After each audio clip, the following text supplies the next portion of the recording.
শহীদ করা হোক, গুলি করা হোক, সে বলেছে যে কোন রাজনীতিবিদের জন্য এটা সম্মানজনক নয় যে তার মৃত্যু হবে বাড়িতে এবং বিছানায়। সে বলছে যে আমি তো ভাবি যে আমি হাঁটবো রাজপথে, আমার গুলি এসে লাগবে বুকে অথবা মাথায়, আমি শহীদ হয়ে যাব।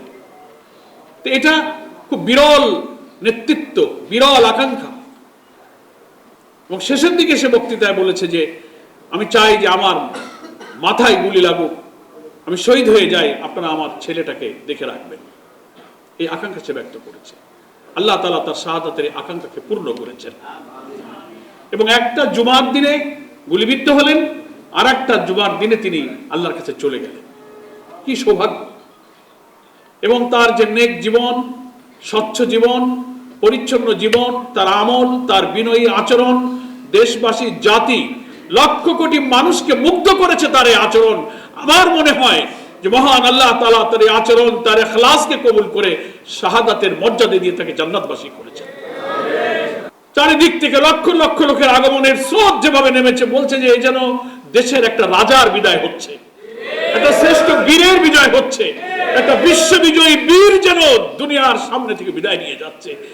বাংলাদেশের ইতিহাসে এই জানাজা, এই উপস্থিতি, জনতার এই জোয়ার, জনতার এই জাগরণ, এই জজবা, এই আকাঙ্ক্ষা একটি বিরল ইতিহাস।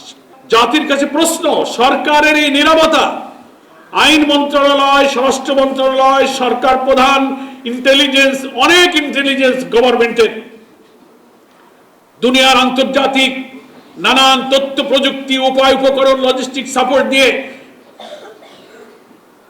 সরকারি রাজস্বের হাজার হাজার কোটি টাকা দিয়ে এইসব গোয়েন্দা বিভাগ, এইসব ইন্টেলিজেন্স এজেন্সিকে সাজানো হয়েছে।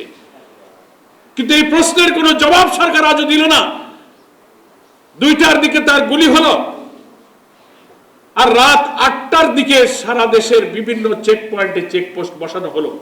2টা থেকে রাত 8টা, এই 6 ঘন্টা কেন ফ্রি করে দেওয়া হলো? খুনিরা অবাধে সীমান্ত পাড়ি দিয়ে ভারতে চলে যেতে পারে।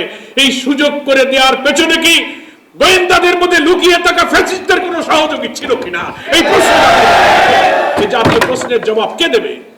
সরকারকে জাতির কাছে অন্তত বলতে হবে যে ওসমানের খুনিদের গ্রেফতার করার জন্য এই পর্যন্ত সরকার কি কি ব্যবস্থা নিয়েছে, কোথায় দুর্বলতা, কি করতে পেরেছেন, জাতি সেই তথ্যটা জানতে চায়।